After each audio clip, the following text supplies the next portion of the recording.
Welcome to the North Tonawanda Football Hall of Fame YouTube channel. I'm Matt Holinsky. Glad you could join us here today. Got another great guest for us today. This gentleman played at Fronczak High School in Western New York, played against North Tonawanda, then went on to play at Syracuse University, and then enjoyed a 9-year NFL career. From his home near Akron, Ohio, it's the one and the only Dave Wohlabaugh. Dave, good to have you with me. Thank you. Thanks for having me today, Ed. I appreciate it and look forward to the conversation. People who don't necessarily remember you, or because you played high school football in the mid to late 80s, give us your background about growing up in Hamburg and how you got involved in athletics. Yeah, I'm old, but I'm not that old. So I played. I was Western New York late '80s. I went to Syracuse early '90s, but I grew up in Hamburg, New York.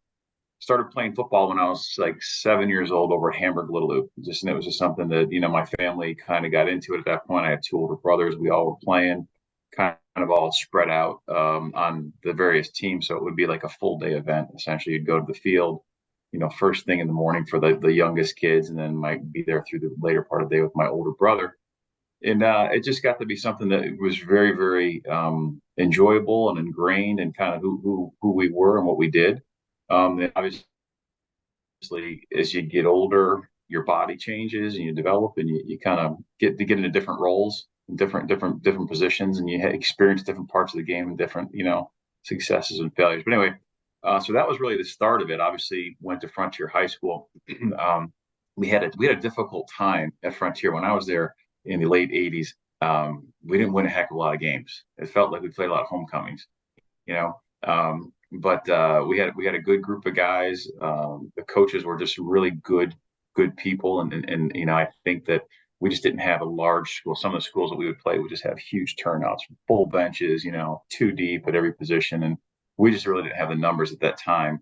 So the fact was, we stuck with it, and obviously got to make a career out of it, which was absolutely fantastic. Something I never would have expected.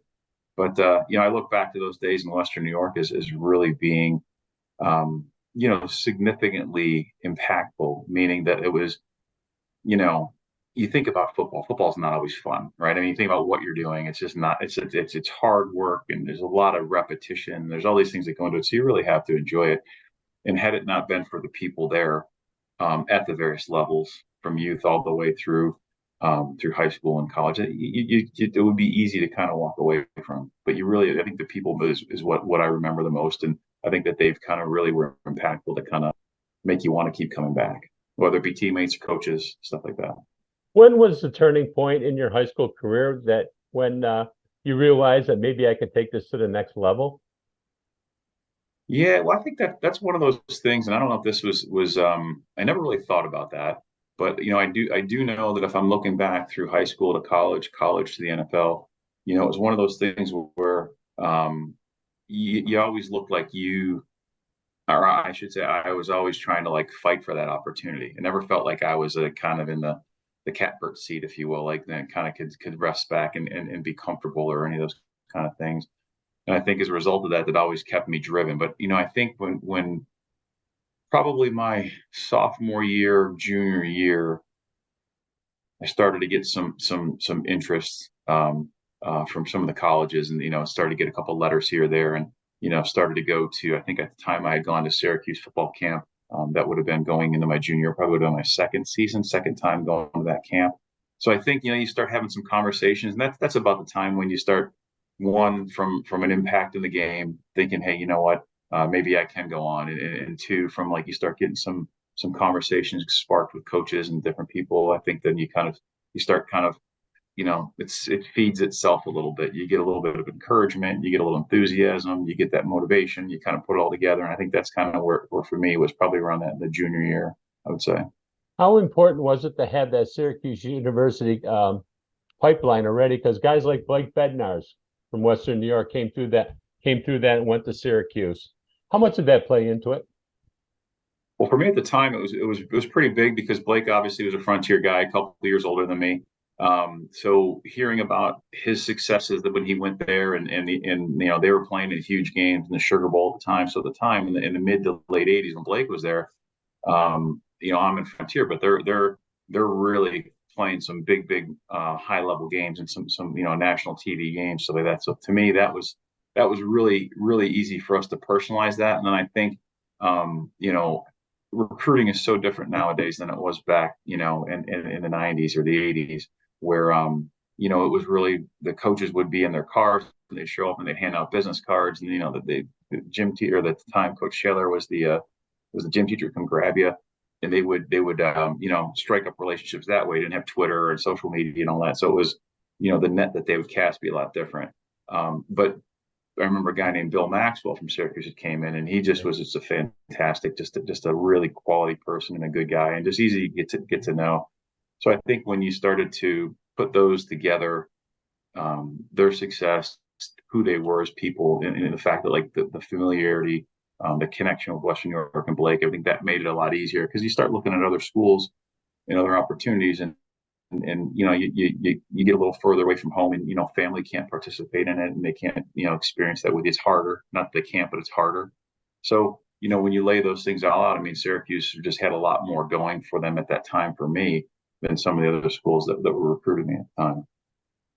What was the last thing that hooked you from Syracuse? Was it a steak dinner that they took you to, or bowling, or because that's some of the stuff that they did back then. There's no such thing as NIL agreements or. There's a lot of things that I'd forget, but from my standpoint, I remember this, and it's so ironic because of who he was as a person. But I remember it was after the summer going into my senior year, I was at training, or I went to the Syracuse football camp, and I remember standing in the hallway of the dorm, and George DeLeon, who was the offensive line coach at the time, and I remember George was 5'6", 160-pound guy, little guy, but he was just a real. He was a yeller, he was a screamer, and he was a hardworking guy. And camp was just brutal. It just wasn't fun. It's one of those just hard work and just hot as heck and all that stuff. And anyway, I remember standing in the hallway, and George came up and we were talking. It was just he and I in the hallway. And he was really complimentary and just really personal, and just said, hey, gave me some insight about what he thought about me and wished me well, and just made a very good personal connection that day. And to me, I think that probably, in light of all the other process I talked about earlier, that was probably more the final, closing deal. If it was no steak dinner, nothing flashy or fancy, it was more of a personal conversation because George at practice was brutal. He was a yeller and spit flying everywhere and all kinds of stuff like that. So for him to kind of have that personal kind of engagement for me showed me a different side of him probably.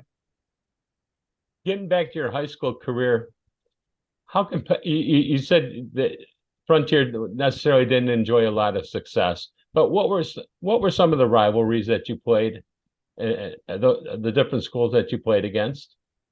Yeah, well, we played against you all out in North Tonawanda. I remember driving out there. That happened. I think you guys had lights at the time, Friday night games.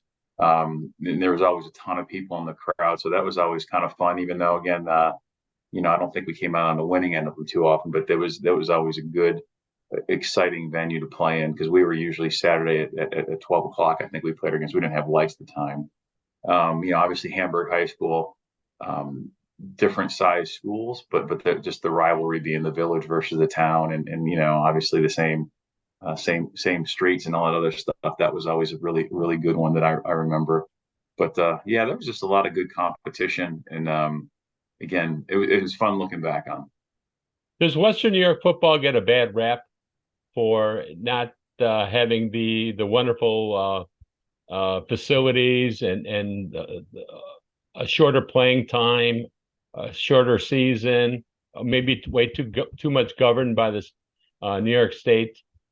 I mean, I do think I haven't heard them, I guess, get a bad rap in the sense, but I think that there's two ways to look at that, right? I do think that there has to be a balance between seasons and opportunities for kids to do other things. Like, so for example, when I was growing up, we played 3 sports. You played football, you maybe played baseball, and you did something, basketball or track or whatever it would be. You always did multiple sports, and it was not a lot of these year-round sports.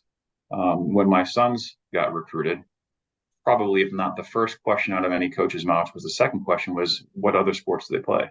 Right. So I think that from a governance standpoint, there needs to be the opportunity for guys and kids to have more fun and to be more experienced and develop the different skills, not just to be so linear in what they're doing.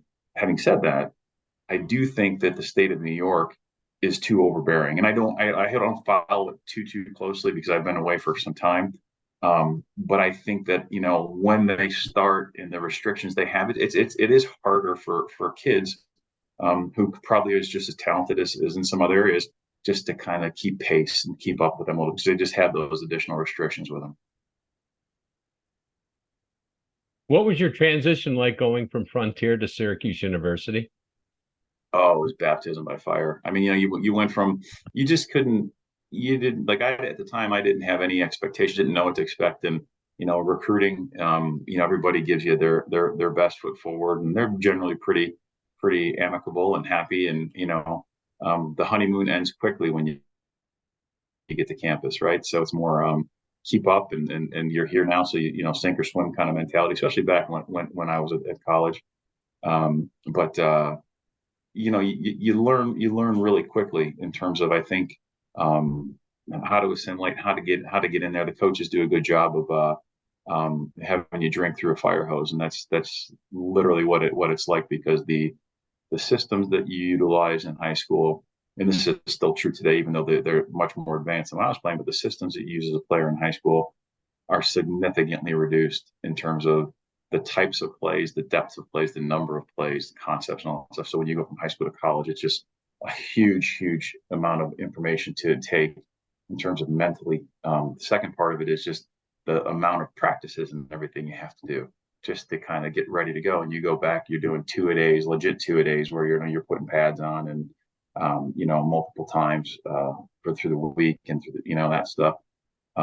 So now physically you're getting worn down a little bit too. And then also too, you're just trying to find out, where you are being away from the house for the first time. So it was a big adjustment, but again, I think, it was such a great experience. I'm so thankful that I got to live through it. I'm so thankful that my kids have got to experience it. Because to me, it was such an important part of learning and developing, in addition to all the other stuff that you're able to do while you're at school. Did you have any aspirations early on at Syracuse that you were going to become a professional? No, well, no, I would say no, because I didn't really think, like, I wasn't a highly recruited guy. I wasn't like, getting flown all over the country. I mean, I got some offers, more regional. I think the furthest school that I maybe visited was Louisville. So I mean, it wasn't like I was going out to California or create that stuff. And so regionally, I wasn't a huge recruit. So I think that, again, I never really kind of took into context like, hey, this may be an opportunity. And I think as you get there, and again, you go from being, in an area, a guy that can be an impactful player, to literally like the fourth guy in the depth chart at best. You got to kind of earn your way. So very, very early, there was never any kind of thought like, hey, this may really develop into something. I mean, I didn't play at Syracuse for the first 3 years while I was there. I was on the bench. I was backup. So, I mean, it wasn't like, the coaches are wrong. They don't know what they have. You just got to kind of fight your way through it and earn your spot. And fortunately for me, it ended up working out really well. But there was not like that early kind of, thoughts that there was even a remote possibility. So. You had brief encounters with Coach Dick McPherson, but then you played for Paul Pasqualoni. How was it playing for those guys? It was really good. I liked both of them. Now, Dick McPherson, I can't speak about as well because he was only there a semester with me. But just a great guy. And I think the thing that I really appreciated about them, and Paul did a lot of this as well, but everything they taught you or talked about were lessons, right? It was always about like, how to act, how to dress, when you're out in public, not knowing who you're going to meet. And there's all these little things that, you appreciate looking back on it now, because like everything was a lesson, and it was about much bigger things than just on the football field. But the reality was, all of those details and all of those fine-tuned little, things they're talking about, were more habit forming, right? And so when you would have, Pasqualoni throwing notebooks and, yelling at the room about like things that you would look at and be like, what the heck is this guy losing his mind for? When you look back at it, when you pay attention to the little details, the greater picture comes, easier, more into perspective. So I think you looking back on now, you appreciate those things because, you're an 18-year-old kid and they're just losing their mind about things that seem irrelevant. You're like, what the heck? What's going on? But again, just really, really good people. And I think when I look back at them, I do appreciate that. And more so with Coach Castiglione because he, I look at him and Coach McPherson recruited me, but he was there. Paul Castiglione was there the whole time, and he was my head coach. And comparing notes with your sons, Evan, playing hockey at St. Bonaventure, Jack playing at Ohio State, and then at Duke, and then David at Kentucky, and now at Syracuse. Had they gone through the same thing with those little nuances with the coaches, like you did at Syracuse, what you just described? Well, I think so, in some ways, because so I know that the difference now, and I don't know if I shouldn't say now, but it seems like, things are more transient now. Obviously, there's the transfer portal. My kids started in one school and ended up in another, right? I know that both of them started with different O-line coaches and had multiple changes along the way. So it seems like maybe as well as with players, the coaches are much more transient now. So the funny thing about it that we've talked about and we've laughed significantly about it because the players today have changed, right? I mean, obviously people have changed today in the way we talk to people and things that are acceptable, back in when I was playing in the 90s at Syracuse or, are not even remotely the way, you just can't do certain things the way that they used to do it. One, because of it's not the right thing to do. And two, times have changed and people look at things a lot differently. So we laugh a lot because, personalities are hard to change and everybody has a different perspective or approach. And some people are just really,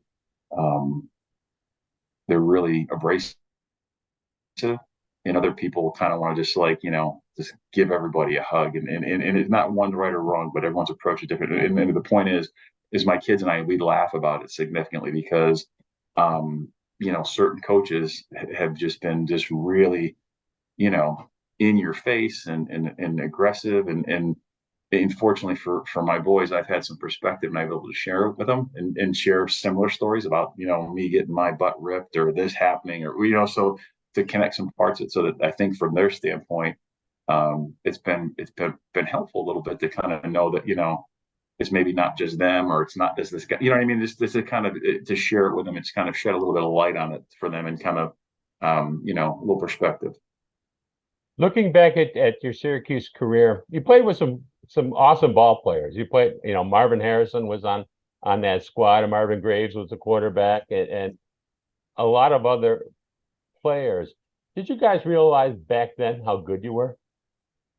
No, I don't remember. And I think the part of like the nature of our staff at the time, because we had a lot of good coaches too. You talked about George DeLeon and Paul Pasqualone, but there was Norm Gerber and Dennis Goldman, Kevin Rodgers. And you look, we had a lot of good coaches that have gone on to various success at other places as well.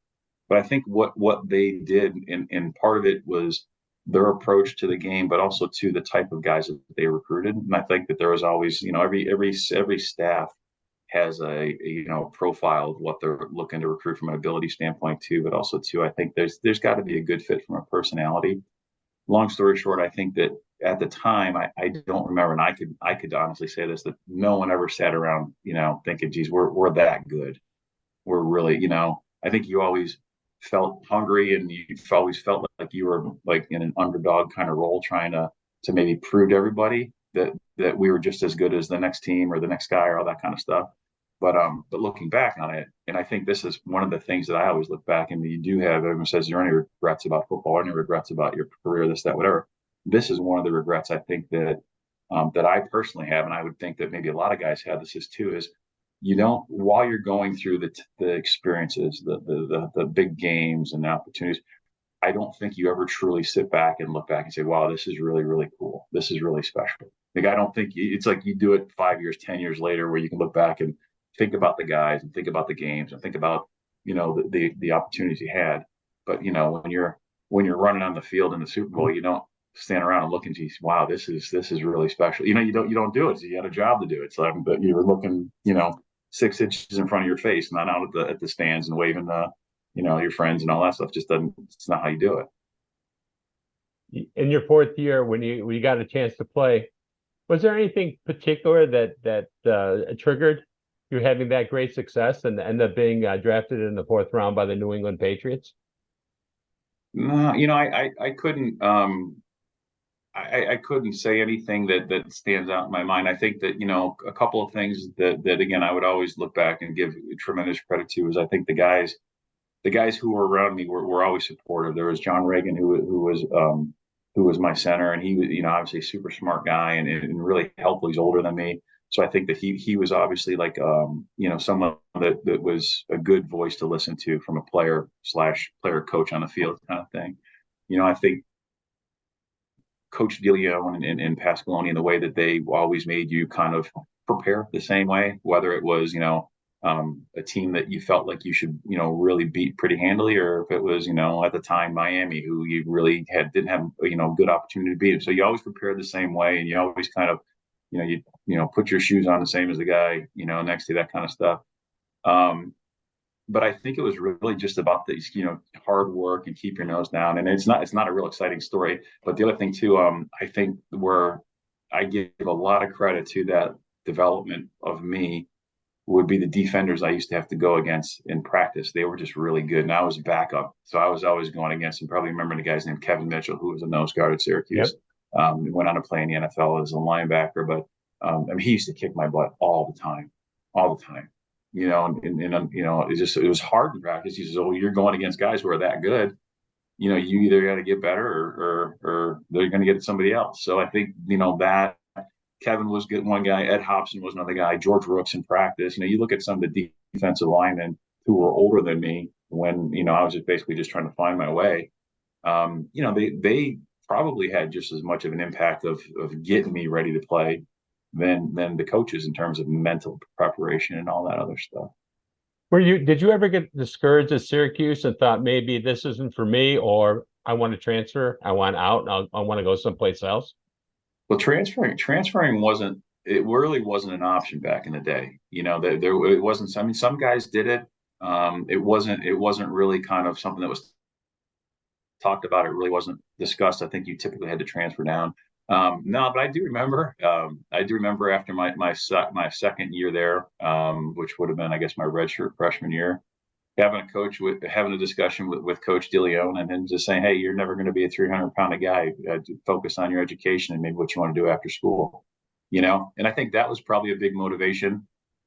Maybe not the best kind of motivation, but more out of spite, like I think I'll show you kind of thing. But I never had that discouragement. I had a good group of friends. It was a good environment. My experience at Syracuse was great. So it was never really like, I'm going to go somewhere else. It was just kind of keep your nose down and doing what you can do, control the things you can control ultimately. And, fortunately for me, it worked out. NFL draft comes along. You're sitting on your parents' couch at home in Hamburg. Did you have any inkling that you were going to be drafted, or any team that maybe had an interest in you? Yeah, well, there was at the time there was always a lot of hope, right? To go from not really playing to potentially getting drafted.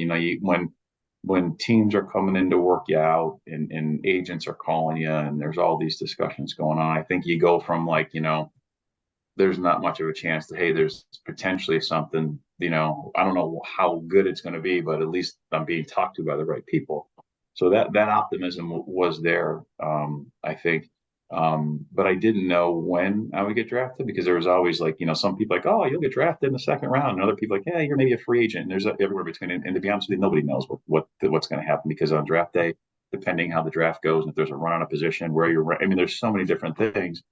So you don't really know. So when I ended up getting drafted by the Patriots, I would say that they were a team that honestly had probably not talked to me a ton. So I was pretty surprised by that. I was really surprised by it, because there were some other teams that had spent more time and just more, maybe had a feeling that maybe there would have been more an interest there. So yeah, but it was just a great success. I mean, it was a great honor. I was so happy. I mean, you look back on it to be able to get drafted by a Hall of Fame coach, one of the best who's ever done it. And I think for me that was just the right place, the right time. And I think when you look back at the opportunities guys get in the NFL, there's so many guys out there that maybe get an opportunity and they last a year or two, maybe because they get drafted by somebody and it's not the right fit. It's not the right place, the right time for them. There's circumstances that don't it just doesn't gel. For me, everything kind of came together. The type of motivation that Parcells implemented was a little bit more intense than say Castiglione, but it wasn't a lot different in terms of what they would do in terms of motivating people and kind of their approach. So that was an easier transition for me. Obviously, the fact that they could cut you because you didn't bring your playbook home. I mean, obviously that intensifies things significantly.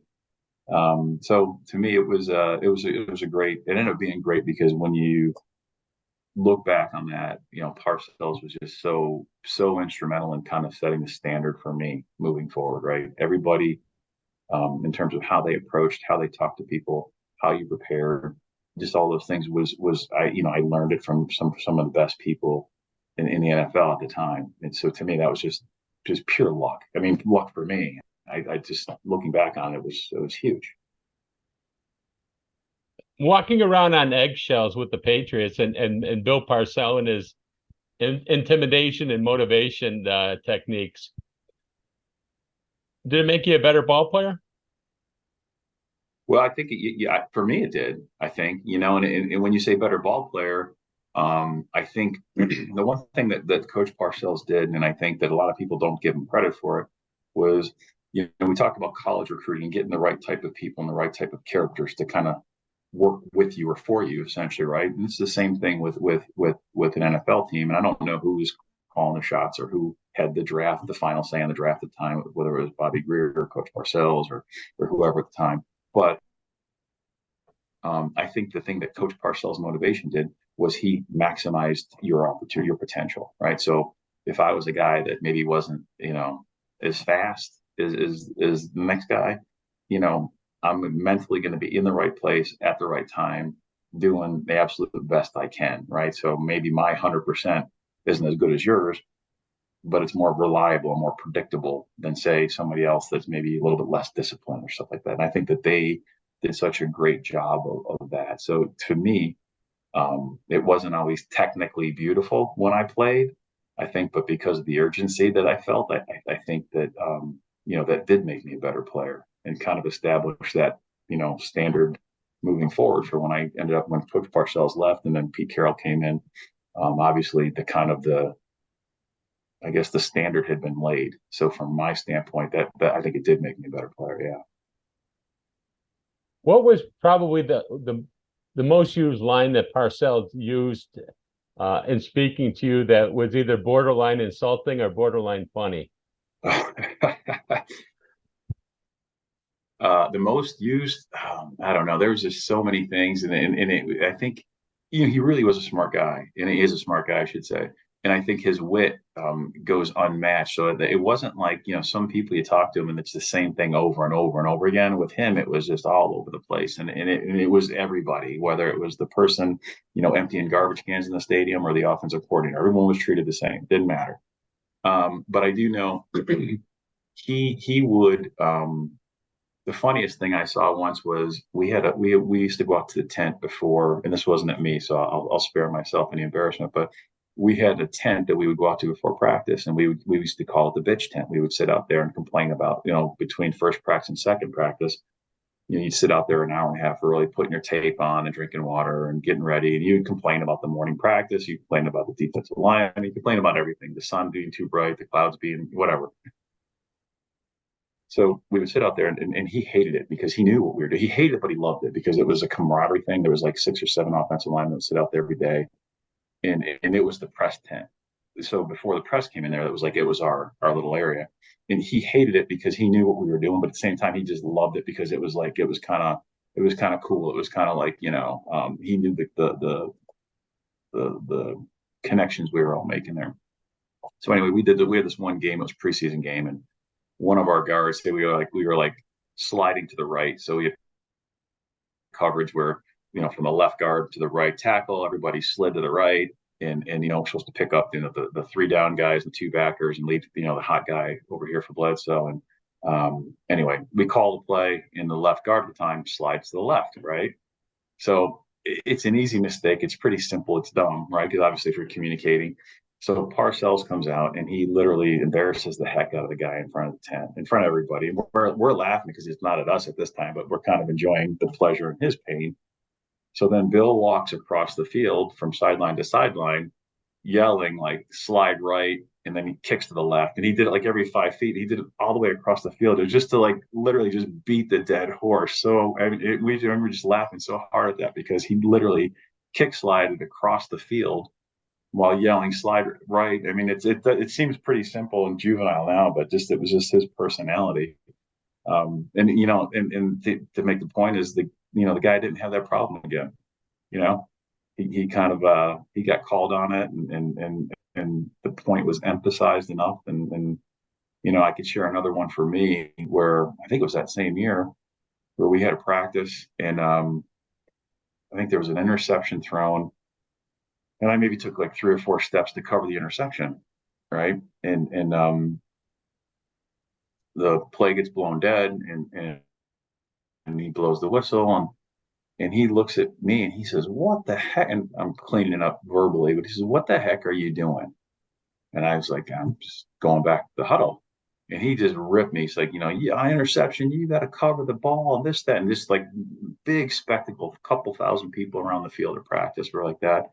And here I am in my 2nd season, so I'd already started. I'm feeling a little bit where I could at least take a deep breath. And then they treats me like I'm in junior high. Says, "Start taking laps." And I looked at him kind of weird, like, this both fields, let's go. So I'm like, all right, this is pretty embarrassing, right? So now I'm at practice in the NFL and I'm doing laps around both fields because I didn't cover the interception quite as hard as he would have liked me to cover it. So I run 1 lap all the way around both fields. And I kind of sneak back in. Now the second team is on the field. And I kind of sneak back into the sideline, and I'm just kind of standing there. And 2 or 3 plays go by, and he blows the whistle. And he just yells, "Where the F is Wohlabaugh?" And I'm like kind of silent. I thought I heard it. And he's like, and he yells it again. So I'm like, I kind of raise my hand. And he's like, "Who told you to stop running?" Nobody. Get running. So I end up running like 3 more laps around both fields while the practice went. So I'm missing every bit of practice because I'm running the laps because of not covering reception. And he's just leaning on the goalpost, just twirling his whistle, like the old coach used to do, just twirling his whistle. And I'm running by him. And after about the 3rd lap, he just stops me, puts his hand out and stops me, says, "What didn't you do?" And I said, I didn't cover the interception. And he goes, "What are you going to do next time?" So I'm going to cover the interception. He goes, "All right, go back to practice." And that year, I think, and I don't know the exact stat, but I think I led the team, or pretty close to it, to tackles after interceptions. I mean, every time there was an interception, like I was just like, it was ingrained in me. I was like, I'm not going to make that mistake again. So those are kind of things that you look back and even laugh at the time because it was pretty funny. I mean, it was pretty embarrassing, and the other guys on the team would enjoy the heck out of it. But at the same time, they knew that their time was coming, whether it be in 5 minutes or 3 days or a week, because everybody was just kind of held to that same accountability and standard. You enjoyed some success at New England. How hard was it from you to leave New England to go to Cleveland?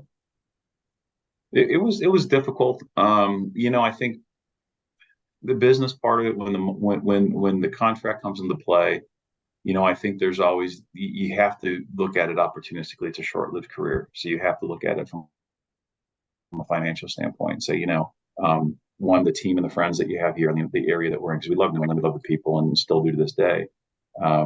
But opportunistically, this is a short window, so you have to kind of jump at the opportunities. Now, when I got to come to Cleveland, it was difficult in the sense where you're going into an unknown, you're going to an expansion team. There's basically a rebuild, and obviously there's always a lot of optimism, but didn't necessarily work out that way with the Browns. Chris Palmer was the head coach who was here, so obviously he was with me in New England. We had a really good relationship, so I think that familiarity and knowing what he's trying to do and being able to communicate with him, because he's a great person. I love Chris Palmer, still do. that made that transition a little bit earlier, or a little bit easier, I should say, in terms of the opportunity, because there was some other opportunities with teams, and I did like New England, and thought about going back there, but just opportunistically, it was a good chance, and it was a little bit closer to home. It wasn't quite in Orchard Park, but it was close enough where, again, family could be a little bit closer to it, and be involved and enjoy it when they could. At Cleveland, you signed a very good deal. I'm not going to get into the dollar amounts, or people can Google that to find that out. But my point is this, and my question is, how much pressure did that put on you going to Cleveland, and it's an expansion team? Well, I think it did. I wouldn't say it added a little pressure. I mean, it puts a little bit of an expectation on your back, and I think that with the locker room, the way that they built the team, that was definitely no. I mean, everybody knows. I mean, in the newspaper and all that stuff. So it was a big deal. But the way that the team was structured, it's hard to say that it really added pressure, in the sense where we had a pretty good line. I mean, we had Lomas Brown, Orlando Brown, Jim Pine, myself. I mean, we had a pretty good line. So from an expectation of our line, that made it easier as collectively as a group. Now, the bad thing that we had in Cleveland at the time was we really struggled from a skill position standpoint. And I'm not saying that that's the only reason that we struggled, but I mean, that was an area where we just couldn't really get much offensive production. So I think that obviously you look back on it, and that's always something that you kind of wonder about, and would have liked to see better production. But I would say honestly, I never felt any kind of pressure from the administration or from the organization or the fans. Never called me bum or none of that kind of stuff, because we didn't win. I think there was a lot of people who caught a lot of heat for various reasons here, but I never felt that, which again, I like it and I appreciate it. We're still in the Cleveland area today. So you mentioned Orchard Park when you came back to play against the Buffalo Bills. What went through your mind going through that first time going through playing in Orchard Park, or maybe subsequent games after that? I always loved coming back to Buffalo. It was always fun because the fans, before the Bills Mafia, they were just as crazy as they are today, as they were back in the 90s. And I mean, we used to drive, from the city, driving up, trying to think of the road, where is it, Big Tree Road, where we would drive up maybe. Yeah. And the buses would drive up through there, and people used to be throwing stuff at our buses and yelling at us, and it was always so much fun because I always loved. We didn't get that at a lot of places, but Buffalo was just at a whole nother level. And people would, my teammates would be like, "Oh, I think I saw your brother," or just give me a hard time about it. So that was always really fun. And the games were always really competitive at the time. I think we didn't win them all. We had a good split there, but it was also to the tail end of a lot of guys that I grew up watching. I mean, I got to, I remember there was one play. I remember this stuck out after the fact where we were past pro and we were sliding the one direction there, and Bruce Smith came stunting around the inside, and I got to smash him, and I'm like, that was pretty cool. I grew up watching this guy, which to me was a really neat thing to be able to do, and there was other guys too who maybe weren't the caliber of Bruce Smith that were there, when I was maybe in Syracuse and I'm watching them play their Super Bowls and all that other stuff like that. So to me, that was always really cool and special. Have any regrets that you didn't ever play for Buffalo? Yeah, well, I know I would have loved to. Looking back on it now, I really wish I would have, and I do think that would have been a fantastic opportunity. I do know that when I left New England to go to Cleveland, I don't know if I was really the opportunity wasn't there. Let's put it that way. First and foremost, there wasn't, I don't think they needed a center at the time. I think there was some other areas we were looking at, and it just didn't work out. And I don't know how excited I was at the time. I wasn't like, I would love to go to Buffalo at that point. When I left Cleveland, I ended up getting terminated on a Tuesday, and I was in St. Louis Wednesday morning, and I ended up signing with the Rams, and they're coming off the greatest show on turf. You got Marshall Faulk and Kurt Warner, and it was just, every Torrey Holt, Isaac. I mean, I could go through that list and talk about Hall of Fame, roster. It's crazy. So I ended up signing in St. Louis. Now, at that time, from what I remember, this is going off recollection. I think that there was some discussion with the Bills, but I had signed with St. Louis so quick that it never really got a chance to materialize. Now, looking back at it, I think that would have been a really cool place to finish up and end up. And I mean, to me, that would have been really special looking back on it now. But again, the business is the way it's set up. You got to kind of go where the opportunities are, and things work out for a reason. But I think it would have been great to be able to have finished up or played a little bit, in front of the hometown. Injury played a factor into your career ending as well too, or pointing you in the direction of it finishing. How difficult was it for you to take the helmet, the pads off, and hang up the cleats? It was pretty hard. I mean, you think about it. I told you earlier, I started playing football when I was, 7 years old. I stopped when I was, like 32 or whatever. I think it was like 31, 32 or something. So, I mean, you do the math. It's a long, long time where that's what you do. That's what you identify with. It's such a huge part of your life. So, injury, my quality of life at the time was pretty bad. Like I had torn my labrum and I was trying to come back from that surgery. They removed about 60% of it. They didn't even repair it. They just took it out. And so I'm trying to come back. My time frame from the Rams wasn't fast enough to come back, and still unpredictable. So they had to terminate my contract and let me go, which makes sense from a business standpoint. So at that point, it was time to walk away. And then, that's like the proverbial safe getting dropped out of the sky kind of reality hit you. It was difficult. It's something you do. It's kind of like, now what do you do? Where do you go? What's your plan? You know what I mean? It's just, you don't think about it because at a young age, you feel invincible. You can do this forever. And the reality is you can't. People don't. So when you stop it, it was difficult, but the best thing for me, I had a wife, I had three boys at the time. And to me that, I enjoy that part of my life so much more. Football is great, but my family is so much more important, so much more impactful. Just to watch my kids to grow up and to be able to watch them participate in college and do their sporting events and all that stuff. I enjoy watching them participate more than I enjoy playing. How did you approach being a parent towards your kids' athletics?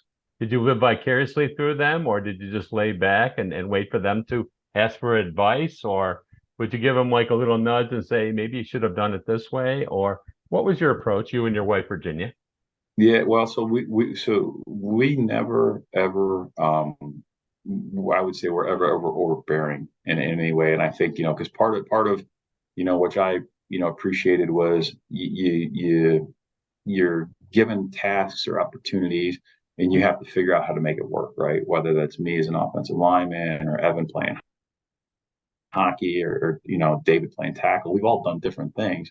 But the reality is I do have certain experiences, whether it be with coaches and personalities and being able to read the room from a business standpoint versus, when I went to college, I had to figure that out on my own. And I'm not saying that I always did it right, but, so from a perspective standpoint, so for my kids, we always kind of offered them suggestions and advice when appropriate, but also to kind of let them be their own person. So, for example, with Jack and David, who both played college football, I don't criticize them or critique them in terms of what they're doing, but I may offer them some suggestions or pointers where if I think, hey, you're missing with your left hand. I memean, that's a perspective that, a lot of dads maybe can say it, but they can't say it from a point of experience, or if there's certain things going on inside the organization, that where, seeing the business part of things, I think helps you kind of, read the room a little bit better, where you sit on the depth chart, what you maybe need to do.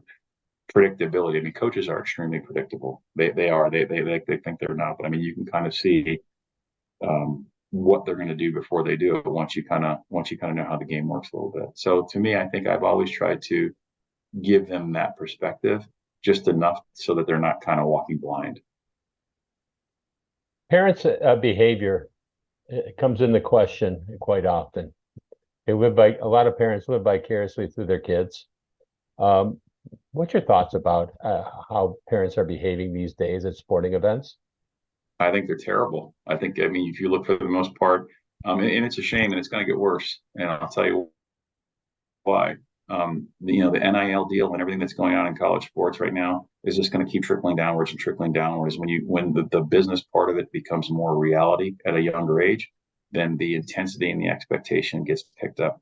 And a good example is look at the kid from Colorado State who the safety who hit Travis Hunter on the sideline, getting death threats.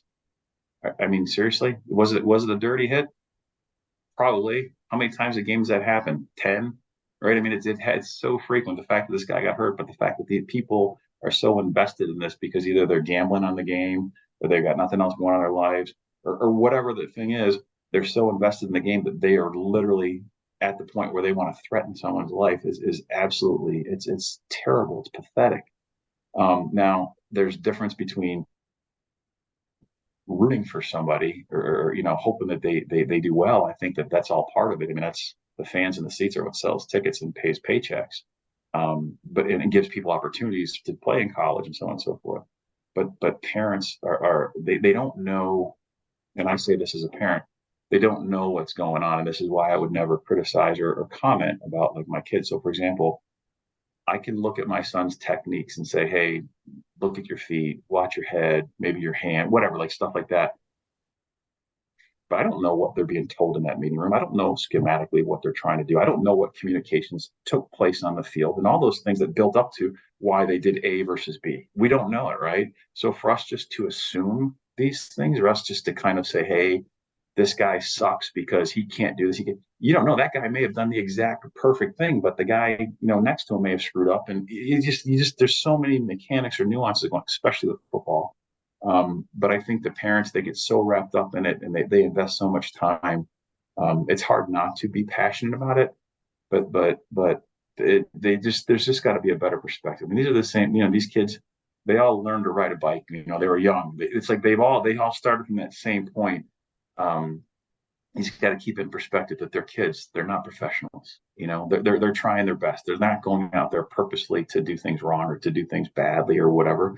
Enjoy the positive parts of it and use them as learning experiences. And there's nothing wrong to have expectations. But when you got a parent berating a kid in the parking lot after a game, who's the benefit of that game really for? Is it for the parent or the kid? That's what you got to look at. What are we really trying to do? We're trying to give the kids opportunities to work together as a team. We're trying to get them to learn as a group, to function with one another, and have successes and learn from, have failures and learn from all those things.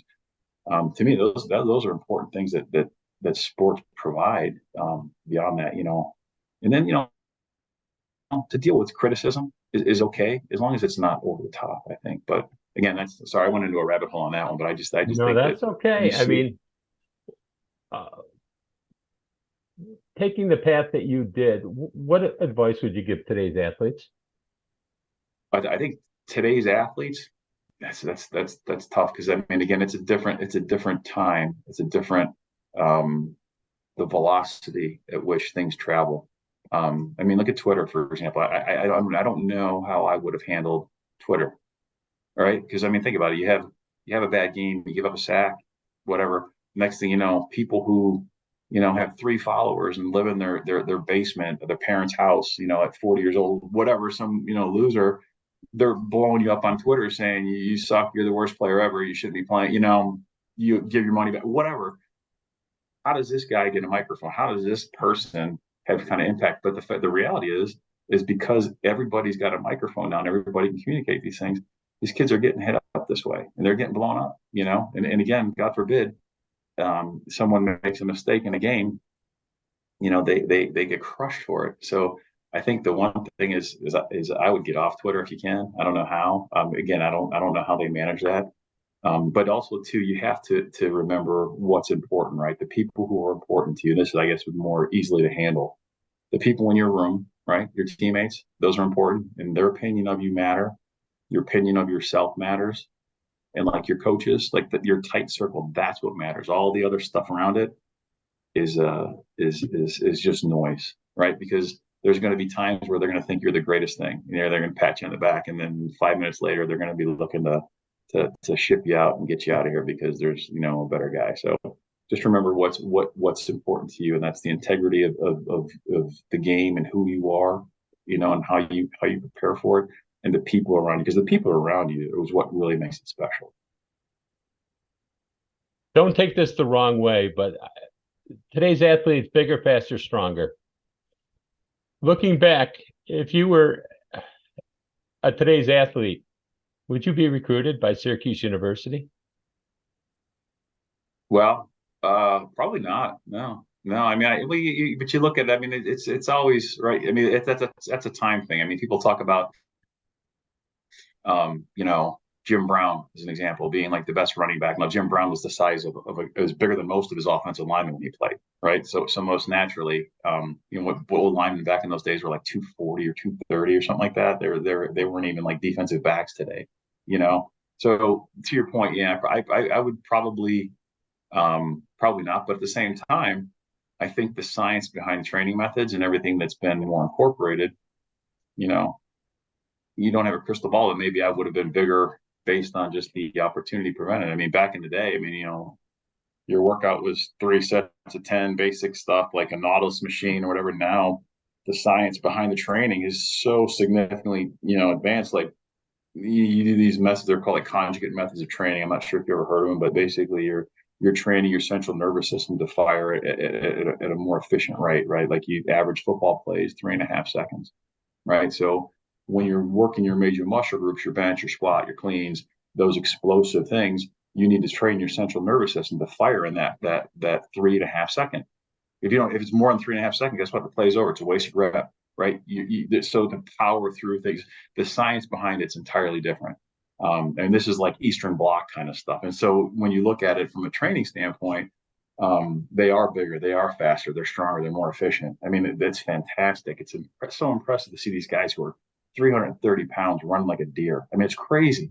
But that to me, that's really cool stuff when you see the maximization of potential and opportunity there. That's just fantastic. As we do this at the end of September, shortly you're going to be going into the Greater Buffalo Sports Hall of Fame. Be honored, enshrined there. What does that mean to you to have that honor? Yeah, no, it's fantastic. It's really special, and I'll say that it's one I did not expect. I was totally caught off guard, so it was really really cool and special from that standpoint. But the other part of it, going back to kind of what we started talking about and kind of what you said about like Western New York and the foundation of everything that I was able to achieve started in Hamburg, started in Western New York, started in Buffalo, and kind of gradually went out from there.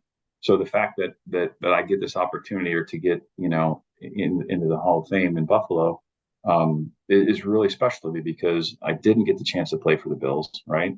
So that I'm kind of, I guess, an outsider for lack of a better term. But the fact was, going back to my youth football and my high school coaches and all the people that kind of were there to either help or support or just to kind of be friends and all that stuff, to me, I think it's really cool because they were a big part of my opportunity, and I think it's special to me to think that hopefully they know that their impact was significant. Whether it be my parents driving me to practice or games, or my parents' friends who were coaches and made it enjoyable, or whatever. You look back at all the people along the way.